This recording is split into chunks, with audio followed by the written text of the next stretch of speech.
Hello everyone, today I'm going to talk about a bit of kit that I've had for what seems like an eternity. I bought it in 1994, it was very expensive at the time and I've been using it ever since. So 26 years I've been using it, it's been part of my toolkit and it's basically outlived every other bit of kit bar one other bit of kit which is from the same manufacturer.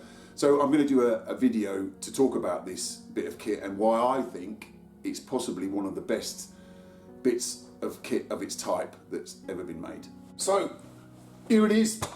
Let me introduce you to my ELU PS274 compound sliding mitre saw. 216mm blade, 8.5 inches.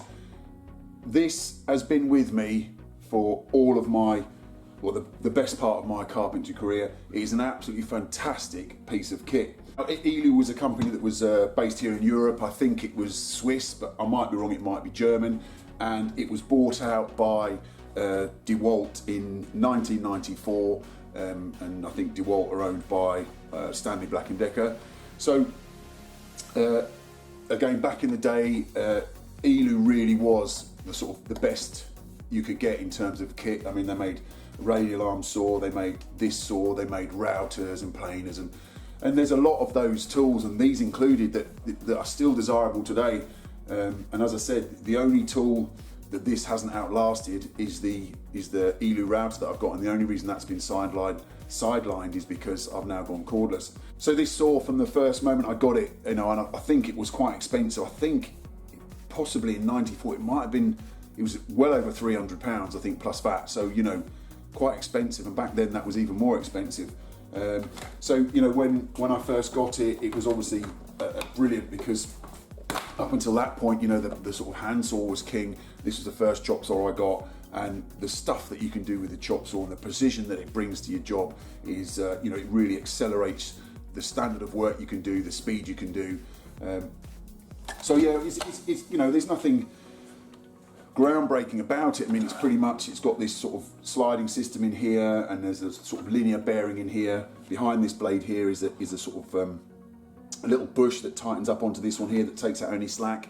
But you know, it's a lot of the newer stuff. Just because it's newer doesn't mean it's better. And I think we've all sort of heard the term, they don't make them like they used to. And I think this saw is sort of testament to that. You know, when you look at the pivot point, it's got this massive pivot point. It's got these stainless steel shims in between. The same where it slides over, it's got you know, this great big chunky pivot point here with a stainless steel shim. The same with when you alter the base, it's got a lovely tight pivot point. I've had this saw, as I said, all these years. I have not adjusted it once. I've never had to adjust the base because it's out of square. I've never had to adjust this part because it's out of upright.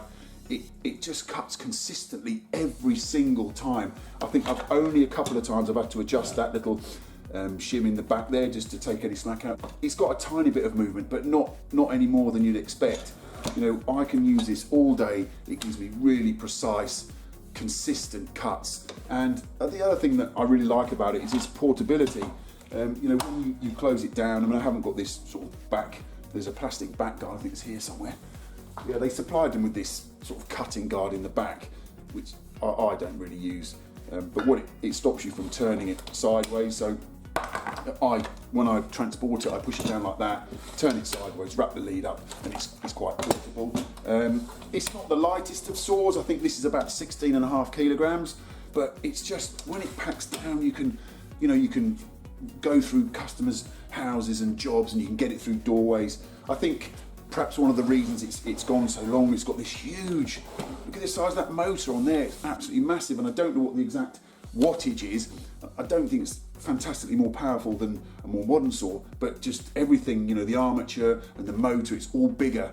And the only thing that I've had to replace on this saw in all the years I've had it, it's had one new set of brushes, and a couple of years ago I had to put the new front and rear bearings in, which is not too much of a problem.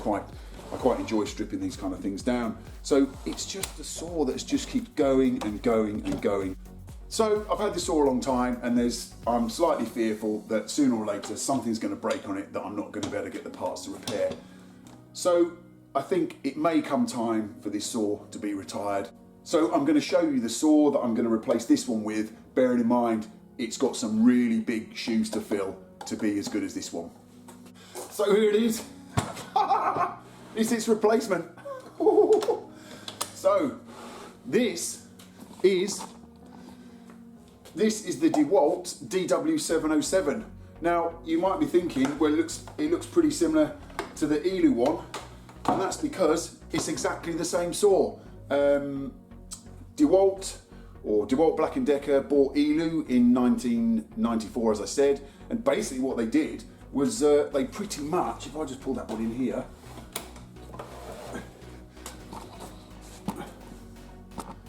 where are we? There we are.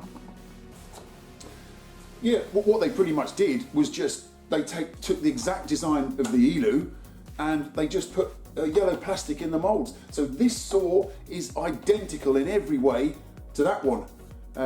It's even made, I think these end up being made in Italy, and this one's made in Italy. I think it even says it's made in Italy on the side here. Yeah, made in Italy. Exactly the same. Now, people don't really realise how good they are. They just see they're old and want to sell them. Now, this saw here, if we can have a quick look in, this saw here is probably 15 years old. And look at the condition of it. It's almost like it's new. The chap that I bought it off, I mean, he even gave me the manual with it. He had a small workshop and he just wanted a bigger saw, so he sold this one. It's done no work. It's absolutely immaculate, and it's super tight. You know, it's as tight as that one. There's a couple of things on it that I'll show you that are obviously tighter still because it's not done much work. I mean, I can tell it's not done much work just by looking at it, but if I whip the motor cover off, you can have a look at the end of the armature contactor and the motor. So then things have got a bit out of hand because I wanted to retire this saw, so I bought this one, and then lo and behold, I was on eBay, and then I bought this one. So this was another saw that I found on eBay, and this is a 110 volt saw. This is exactly the same as this one, that's exactly the same as this one, and this one again is in fantastic condition. I bought it from a guy, although it hasn't done a lot of work, and I can tell it hasn't by just how tight it is. I think he left it in his garage or something and it got a bit wet on the back here, so it's a little bit seized up. So the reality is, what I've got here is I've got a saw that 25, 26, 27 years ago I paid 300 and 350 pounds for, which was really expensive, and I'm now replacing it with a saw that's done a fraction of the work. This saw cost me 90 pounds from eBay, and I had to go and drive to pick it up, it wasn't very far. And this one only cost me 50 pounds from eBay. So I've got, you know, if you wanted a really good quality 8.5 inch mitre saw, you know, these are fantastic things to look out for. You can find them on eBay, they're not even much money. You know, you can tell by looking that they haven't done much work.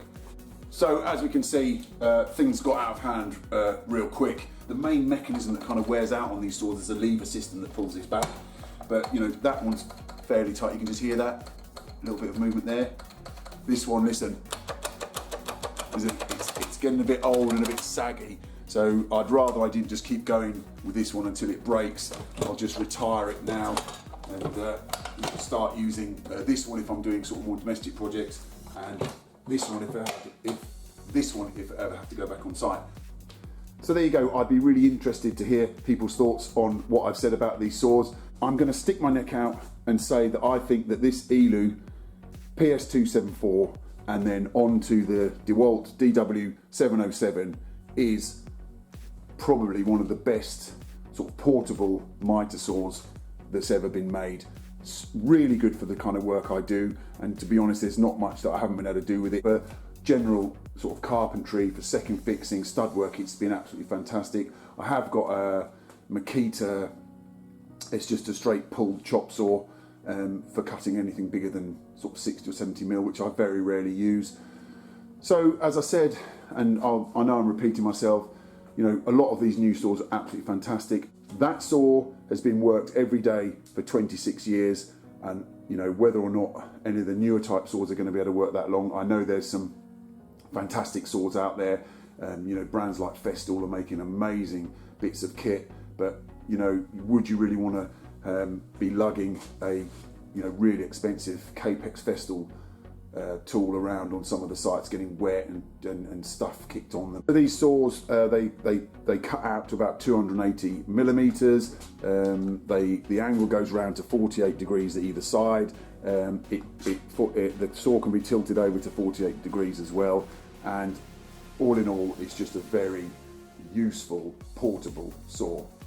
This saw still performs today exactly as it did 26 years ago with minimal maintenance, so I do believe that it is one of the best 8.5-inch mitre saws that's ever been made. I'm almost saying goodbye to this saw now, really.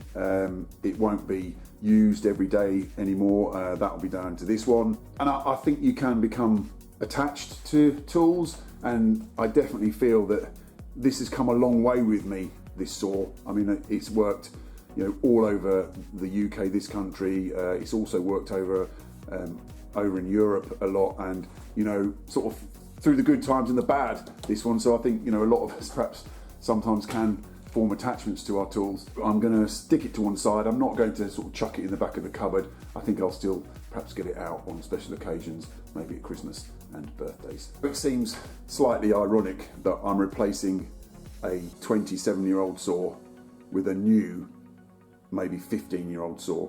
But as I've already said, newer doesn't always mean better.